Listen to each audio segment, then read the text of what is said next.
जो मुंबई जाने की तैयारी कर रहे हैं कि वहाँ पर उनको संयोजक बनाया जाए नहीं बनाया जाए, और उनके पास इतनी फुर्सत नहीं है कि वो यहाँ पर आए।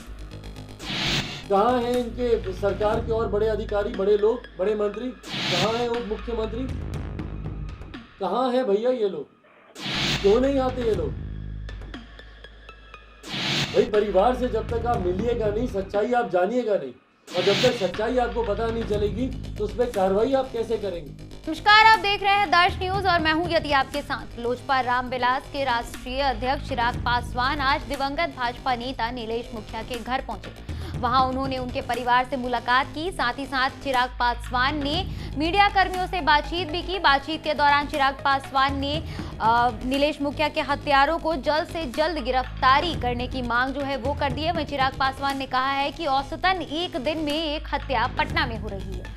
पूरे बिहार की तो बात ही नहीं करूंगा। साफ तौर पर एक देखा जा सकता है कि किस तरीके से चिराग पासवान जो है वो एक बार फिर से नीतीश कुमार पर हमलावर होते दिखाई दिए हैं। चिराग पासवान ने कहा है कि मैं मुख्यमंत्री नीतीश कुमार और उनके डीजीपी से मांग करता हूं कि नीलेश मुखिया हत्याकांड का स्पीडली जो है वो ट्रायल करवाया जाए और दोषियों को जल्द से जल्द सजा दिलवाई जाए। वहीं चिराग पासवान एक बार फिर से नीतीश कुमार पर निशाना साधते हुए दिखाई दिए, जहां उन्होंने कहा है कि मैं मुख्यमंत्री नीतीश कुमार को खुली चुनौती देता हूं कि अगर उनमें हिम्मत है तो वो इन दोनों बच्चों के पास आए और आकर बोले कि बिहार में सब कुछ ठीक है। साथ ही साथ उन्होंने जिस तरीके से डीजीपी आए थे बिहार में, उन्होंने कहा था कि जब उनकी यहाँ पे पोस्टिंग की गई थी, नीतीश कुमार के काफ़ी खास बताए जाते हैं और बिहार में क्राइम को कंट्रोल करने के लिए उनकी पोस्टिंग कराई गई थी। लेकिन जिस तरीके से बिहार में क्राइम का ग्राफ इन दिनों बढ़ता जा रहा है, इस पर सवाल जो है वो उठना लाजमी हो गया है। और क्या कुछ कहा चिराग पासवान ने, आप इस वीडियो में खुद सुनिए।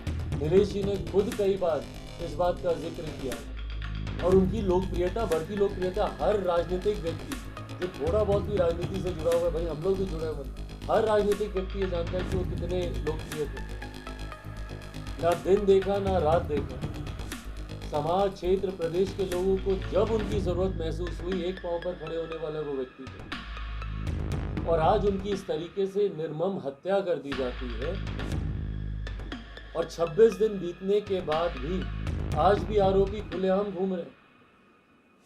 किस तरीके का लॉ एंड ऑर्डर है ये प्रदेश में, बताइए? और ये वो एक ऐसा नाम जो कि लोकप्रियता में है, जो जनप्रतिनिधि की भूमिका में है, जिनका परिवार समाज सेवा में रहा, उनके पिताजी रहे, उस परिवार को अगर न्याय मिलने में अगर इतनी मेहनत, इतना कष्ट उठाना पड़े तो सोचिए फिर एक आम बिहारी का क्या होगा। और यही कारण है क्योंकि पीड़ित परिवारों को न्याय नहीं मिलता। इससे पहले भी जो आरोपी हैं भाई, उनके ऊपर अगर पहले ही कार्रवाई हो गई होती तो आज संभवतः ये घटना नहीं घटती। और आज भी अगर कार्रवाई नहीं होगी तो 2 दिन, 4 दिन, 1 महीने के बाद फिर हम लोग ऐसे ही किसी और परिवार के साथ बैठे होंगे, क्योंकि उस परिवार की हत्या फिर इन लोगों ने कर दी होगी। ये सिलसिला तो कभी रुकेगा ही नहीं जब तक आरोपी पकड़े नहीं जाएंगे। इसीलिए हम लोग मांग करते हैं भाई, इससे पहले जितनी जगह अगल बगल के थानों में जाइए, परिवार ने पूरा लिखित रूप में दिया कि उनके ऊपर किस किस हत्या के और कितने मुकदमे चल रहे। अगर उसमें अगर उनको सजा हो गई होती, कार्रवाई हो गई होती, जब प्रशासन इतना मुस्तैद होता, यहाँ पर आप निकाल के देख लीजिए कितने ऐसे लोग होंगे जिनके पास संभवतः हथियार नहीं होने चाहिए, उन लोगों के पास हथियार चले जाते, उनको हथियार के लाइसेंस भी मिल जाते हैं प्रशासन के माध्यम से। पर जिनके ऊपर खतरा है वो निरंतरता में आवेदन देते रहते हैं। स्थानीय जनप्रतिनिधि भी उनके बारे में कहते रहते हैं, पर स्थानीय प्रशासन को उनको आर्म्स लाइसेंस देने में दिक्कत होती है या उनको किसी भी तरीके की सुरक्षा मुहैया नहीं कराई जाती। आज खाना पूर्ति के लिए उनकी हत्या के बाद एक गार्ड को भेज दिया गया। क्या करेगा भैया एक गार्ड? जहां पर ये लोग रहते हैं अगल बगल में ही उन लोगों का भी परिवार है जो आरोपी है। बच्चे स्कूल जाते हैं, एक गार्ड कितने को संभालेगा? एक के साथ स्कूल जाएगा या दूसरी बच्ची के साथ जाएगा या परिवार के लोगों को देखेगा? कहीं ना कहीं सिर्फ खाना पूर्ति ना आप कर रहे हैं। और यही सुरक्षा अगर आपने पहले दी होती, भाई कोई नहीं डाल सकता, जो होनी है वो होगा, पर कम से कम एक डर का तो माहौल बनता है ना। उनके पास अगर आर्म्स होते, अगर उनको उचित सुरक्षा मुहैया की गई होती तो संभवतः जिस तरीके से दिन दहाड़े इतनी निर्ममता से उनको मार दिया गया, संभवतः ये घटना नहीं घटी। पर उस वक्त प्रशासन को जागने की जरूरत महसूस नहीं हुई। क्यों नहीं इसमें प्रशासन के लोगों पे 302 का हत्या का मुकदमा चले? क्यों नहीं चलना चाहिए? क्या ये लोग जिम्मेदार नहीं है? क्या स्थानीय प्रशासन के लोग जिम्मेदार नहीं है? क्या इनकी लापरवाही की वजह से आज नीलेश जी की हत्या नहीं हुई? परिवार बार बार गुहार लगाता रहा, मिन्नतें करता रहा, लिख लिख के देता रहा, उसके बावजूद ना उनको आर्म्स का लाइसेंस दिया गया, ना उनको सुरक्षा दी गई। तो क्यों वो लोग जिम्मेदार नहीं है? क्या उनके पास इंटेलिजेंस नहीं था? क्या उनके पास जानकारी नहीं थी? और आर्म्स के लाइसेंस के लिए जब कोई अप्लाई करता है तो सबसे पहला प्रोटोकॉल ही यही है ना कि भाई आप जानकारी हासिल करें कि इनको खतरा है कि नहीं है। तो या तो आपको गलत जानकारी मिली या आपने जानकारी हासिल नहीं की। जितने जिम्मेदार ये हत्यारे हैं, ये अपराधी हैं, उतना ही जिम्मेदार ये उदासीन प्रशासन भी है जो हत्या होने का इंतजार करता रहता है। इन तमाम पिछले केसेस में क्यों नहीं अभी तक उस अपराधी को गिरफ्तार किया गया? अगर किया गया होता तो आज इस परिवार को ऐसे आंसू तो नहीं बहाने पड़ते। और मैं पुनः दोहराता हूँ कि अभी भी अगर बिहार सरकार नहीं जागी, अगर स्थानीय प्रशासन नहीं जागा, तो 2 दिन, 4 दिन, 5 दिन, 1 हफ्ते के बाद हम लोग फिर किसी और परिवार के आंसू पूछ रहे होंगे। और यही सिलसिला चलता आ रहा है। क्योंकि अपराधियों को सजा नहीं मिलती है बिहार में, इसीलिए अपराधियों का मनोबल इतना बड़ा है। सोचिए, दिन दहाड़े कोई आकर 7 गोली चला दे, 7 राउंड गोली चलती है दिन दहाड़े, वो भी किस बात का डर बच गया अपराधियों में? ये तो खुलेआम मौत का तांडव रचने वाली बात है भैया। और उसके बाद अभी तक कहां है हमारे प्रदेश के गृह मंत्री?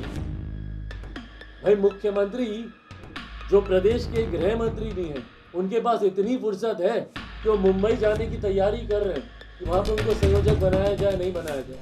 पर उनके पास इतनी फुर्सत नहीं है कि वो यहाँ पर आए। कहाँ हैं इनके सरकार के और बड़े अधिकारी, बड़े लोग, बड़े मंत्री? कहाँ है उप मुख्यमंत्री? कहाँ है भैया ये लोग? क्यों नहीं आते ये लोग? भाई परिवार से जब तक आप मिलिएगा नहीं, सच्चाई आप जानिएगा नहीं, और जब तक सच्चाई आपको पता नहीं चलेगी तो उस पर कार्रवाई आप कैसे करेंगे? और यही कारण है कि कार्रवाई नहीं होती। क्यों नहीं डीजीपी साहब यहाँ पर आते? क्यों? क्योंकि उनके लेवल का केस नहीं है ये। क्या आए थे जब डीजीपी बनकर जब वो आए थे तो बिहार के लोगों को यही ना विश्वास दिला रहे थे कि यहाँ पर अब एक अमन शांति का माहौल रहेगा। उन्हीं के ही एसएसपी बोलते हैं पटना के, 1 महीने में 30 हत्याएं हो रही हैं, औसतन एक दिन में 1 हत्या पटना में। ये अभी पटना की बात हो रही है, बिहार के दूसरे जिले तो भूल जाइए। जहाँ पे ये संख्या कितनी बढ़ गई है शायद अब अंदाजा लगाना भी मुश्किल है। और कितने तो रिपोर्ट तक, केसेस तक दर्ज नहीं होते, एफआईआर तक दर्ज नहीं होते। ऐसे में हम लोग मांग करते हैं, मैं क्या लिखित रूप में भी मैं मुख्यमंत्री जी से और उनके डीजीपी साहब से मांग करूं कि इसका स्पीडी ट्रायल होना चाहिए। और जितने केसेस हैं भैया उनके ऊपर, और जिस निर्ममता से ये हत्या की गई है, it's a cold blooded murder. दिन दहाड़े आप आ रहे हैं, बंदूक की नोक पे 7-7 गोलियां आप चला रहे हैं, इससे ज्यादा कोल्ड ब्लडेड मर्डर और क्या होगा? स्पीडी ट्रायल हो और आरोपियों को फांसी की सजा मिले। जब तक कड़ी से कड़ी सजा नहीं दी जाएगी, प्रेसिडेंट सेट करने की जरूरत है हमारे प्रदेश में। जब तक ऐसी सजाएं नहीं मिलेंगी, आरोपियों का मनोबल इसी तरीके से बढ़ता रहेगा। और मैं मीडिया के भी तमाम साथियों से, आप लोगों से भी आग्रह करूंगा, लोकतंत्र का चौथा स्तंभ है जवाबदेही, बनाइए इस सरकार की, होल्ड देम अकाउंटेबल। जाइए डीजीपी के साथ, जवाब मांगिए उनसे। भाई क्यों नहीं जवाब देंगे वो? क्यों नहीं आते हैं ये लोग?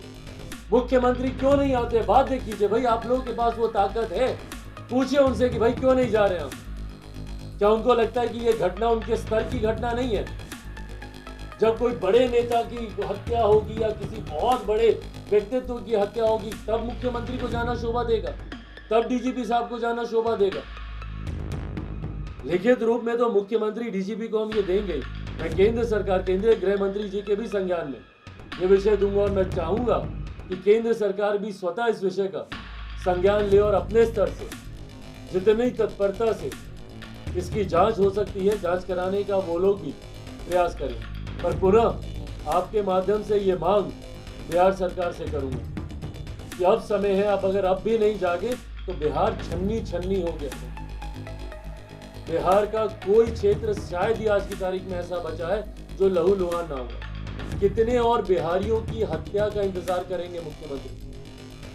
और अगर इसको आरोपियों को संरक्षण देना नहीं है तो और क्या भाई? जो पीड़ित परिवार है वो आज आंसू में डूबा हुआ है और आरोपी खुलेआम घूम रहे हैं और निडर होकर घूम रहे हैं, अभी भी उनको किसी बात का डर नहीं। अगर संरक्षण नहीं है तो और क्या है भाई? मैं नहीं मानता कि किसी भी आरोपी की कोई जात होती है, कोई धर्म होता है। मैं नहीं मानता उसका किसी भी राजनीतिक दल से कोई आरोपी सिर्फ और सिर्फ आरोपी होता है। कल को भगवान ना करे मेरी पार्टी से अगर कोई ऐसे तस्वीर सामने आई, सबसे पहला संभवतः व्यक्ति मैं ही होऊंगा जो उसको सामने लेकर आएगा और आप इस पर कार्रवाई कीजिए। ऐसे अगर वो किसी राजनीतिक दल से भी जुड़ा हुआ व्यक्ति है जिसके ऊपर आरोप है तो क्यों नहीं उस पर कार्रवाई की जा रही? और नहीं कार्रवाई करना ही दर्शाता है कि संरक्षण प्राप्त है इन लोगों को। भाई वही हम कह रहे हैं, 26 दिन के बाद भी अगर आरोपी पे कार्रवाई नहीं हो रही है तो कहीं ना कहीं संरक्षण ही है ना, क्योंकि वो सत्ताधारी दल से वो व्यक्ति जुड़ा हुआ है। इसीलिए आप उस पर कार्रवाई नहीं करना चाहते हैं या करने से आप डर रहे हैं। कारण जो भी हो, आप अपराध को तो बढ़ावा दे ही रहे हैं।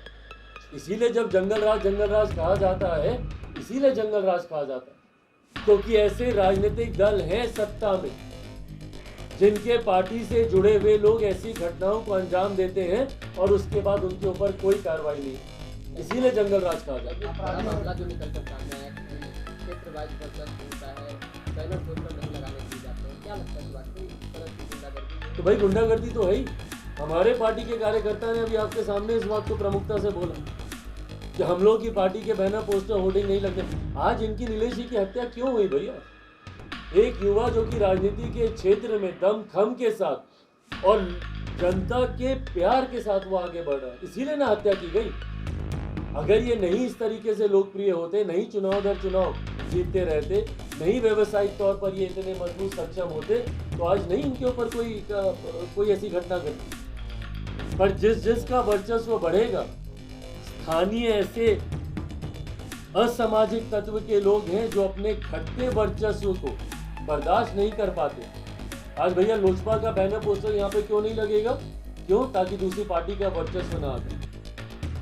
ये तो राजनीति है ही, पर इस विषय को मैं राजनीति में नहीं उलझाना चाहता। शुद्ध उस व्यक्ति को एक अपराधी के तौर पर देखा जाए, ना किसी राजनीतिक दल के पार्टी के पदाधिकारी के तौर पर, ना किसी पार्टी से जुड़े होने के नाते। क्योंकि जैसे ही आप देखने लगेंगे उसको संरक्षण मिलने लगेगा। और इस दृष्टि से देखा जाता है, इसीलिए अभी तक अधिकांश अपराधी खुलेआम घूमते हैं। बिहार में जितनी हत्याएं हुई हैं भैया, वो धन बल पर ही होती है ना, क्योंकि वो लोग धन से, बल से, मसल पावर से वो लोग सक्षम होते हैं और उसी का लाभ वो लोग उठाते हैं। राजनीतिक संरक्षण सत्ताधारी दलों से उन लोगों को मिला होता है और उस पर कोई कार्रवाई नहीं होती।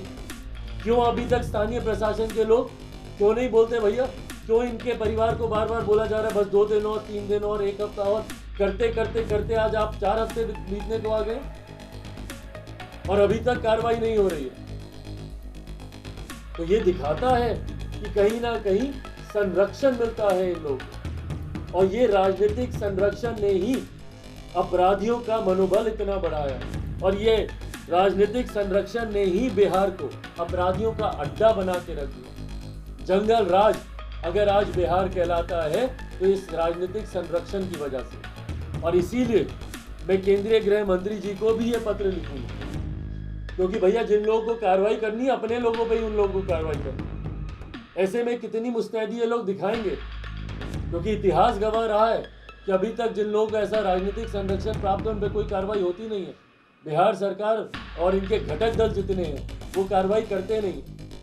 इसीलिए केंद्र सरकार से भी मैं आग्रह करूंगा कि वो भी इसमें हस्तक्षेप करे, और मुख्यमंत्री से अगर नहीं होता तो सिफारिश करके भैया सीबीआई जांच मैटर केंद्र के प्रति सौंप दे, क्योंकि मुख्यमंत्री जी से संभव नहीं होगा कि अपने ही घटक दल से, क्योंकि कुर्सी बचाने में वो लगेंगे, कैसे सवाल जवाब करेंगे अपने ही घटक दल से कि अपने नेताओं पे आप कार्रवाई करें।